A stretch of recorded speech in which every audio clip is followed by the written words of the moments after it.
물건이 없어도 행복한 사람들, 아니 물건이 없어서 행복한 사람들. 미니멀리스트는 최소한의 삶을 추구한다.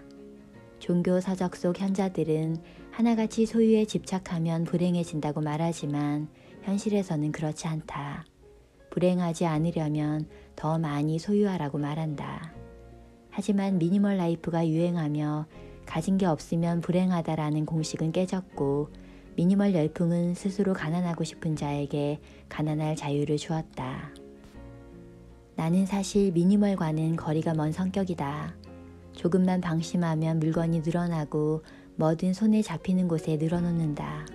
그런 내가 미니멀리스트에 대해 알게 된 건 몇 년 전이었다. 곤도마리의 책 인생이 빛나는 정리의 마법을 읽고 정리는 비우는 게 먼저라는 말이 가슴에 남았다. 그리고는 연관 검색어에 이끌려 미니멀리스트가 쓴 책들을 몇 권 기웃거려 보기도 했다. 하지만 책을 보면서 나도 비워볼까 하는 생각은 했지만 특별히 행동으로 옮기는 일은 없었다. 그러던 중 할머니가 병원에 입원하시게 되어 간병을 하게 되었다. 커튼으로 구획된 작은 한 평짜리 공간에 물건이라고는 이불, 책 한 권, 칫솔, 치약, 비누, 수건, 휴대폰 충전기 정도가 사용하는 물건의 전부였다. 그런데 신기하게도 그것만으로 충분히 사라졌다. 아니 오히려 해방감에 가까운 홀가분함을 느낄 수 있었다. 집을 포함해서 내 관리를 요구하며 시간을 빼앗아 가던 물건들과 흥미를 끌며 해야 할 일을 미루게 하던 물건들이 없어진 것이다. 생각해보면 90세 나의 할머니가 소유한 물건은 가방 3개 안에 모두 들어가는 양이었다.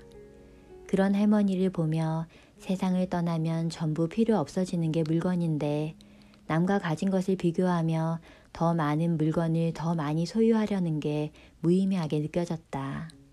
그렇게 병원에서 한 달이라는 시간을 보내며 나의 생각은 많이 변했지만 결정적인 행동의 계기가 된 건 바로 이사였다. 이사를 준비하며 나의 옷장 안 옷들을 들여다보니 옷장 안에는 보는 사람을 위해 산 옷인지 나를 위해 산 옷인지 모를 옷들이 빼곡하게 걸려 있었다. 나는 입었을 때 기분이 좋아지는 옷만 남기고 나머지는 비우기로 결심했다.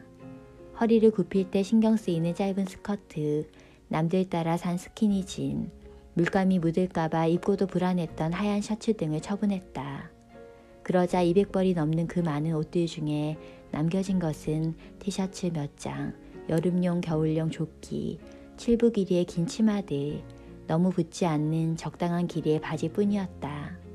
이렇게 남겨진 30벌 정도의 옷을 살펴보니 그동안 유행하는 스타일에 가려져 내 스타일을 몰랐을 뿐 내 스타일은 이미 정해져 있었다.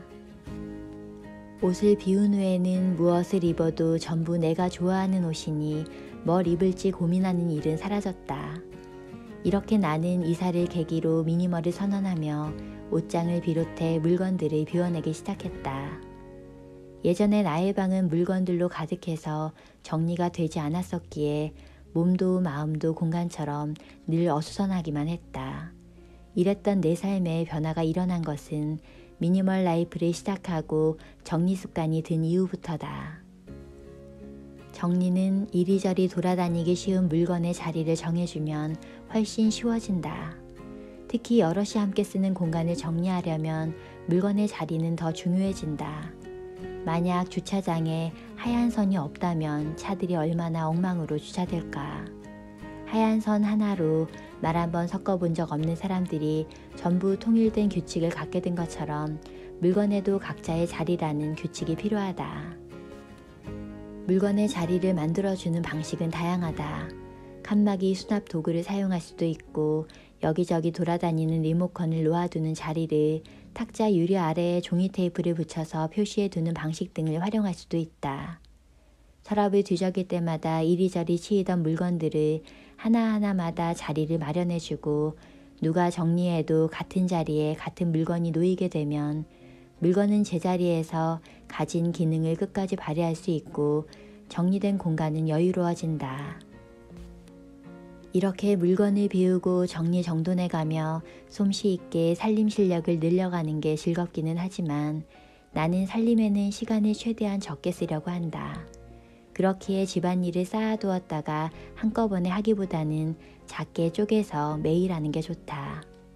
일어나서 이불 정리, 설거지 바로 하기, 이 닦고 세면대 닦기, 샤워 후에 욕실 청소, 비 오는 날 창틀 닦기 등의 방식으로 집안일이 쌓이기 전에 매일 소소하게 유지되는 정도로만 한다. 물건을 축적하고 관리하는 데 시간과 에너지를 쏟다 보면 정작 나라는 존재를 챙길 여력이 없어지기에 내게 맞는 삶의 루틴으로 시간과 에너지를 아껴 내 삶의 우선순위에 에너지를 쓰고 싶다. 내가 느끼는 나는 에너지가 적은 사람이고 내향적이라서 사람들에게 에너지를 받기보다는 혼자 집에서 쉬며 충전을 한다. 에너지가 소진되면 무기력과 우울증이 오기 때문에 늘 에너지 상태를 확인하고 조금 떨어지면 충전시키려고 한다. 자연에서 산책하며 생각을 비우고 시끄러운 소리에 노출되지 않으려 하고 안 맞는 사람과는 거리를 두는 편이다. 이렇게 아낀 시간과 에너지를 좋아하는 일에 쓰며 휴식과 충전의 시간을 가진다. 글을 쓰거나 그림을 그리거나 요리하기 등 이러한 것들이 나라는 존재를 강화시키는 또 다른 루틴이 되어준다. 매대 가판대에 올려진 대중의 취향으로 만들어진 물건은 나를 채워주지 못한다. 순간은 기분 좋게 해주겠지만 시간이 지나면 버려질 뿐이다. 미니멀 라이프를 실천하며 깨달은 건 내 자신을 가득 채울 수 있는 것은 물건이 아니라 시간과 에너지를 아껴 오로지 나라는 존재를 챙길 수 있는 무언가를 만들어내는 과정이라는 것. 그렇기에 나는 물건이나 돈 모으기보다 좋은 습관으로 하루하루를 채우고 싶다.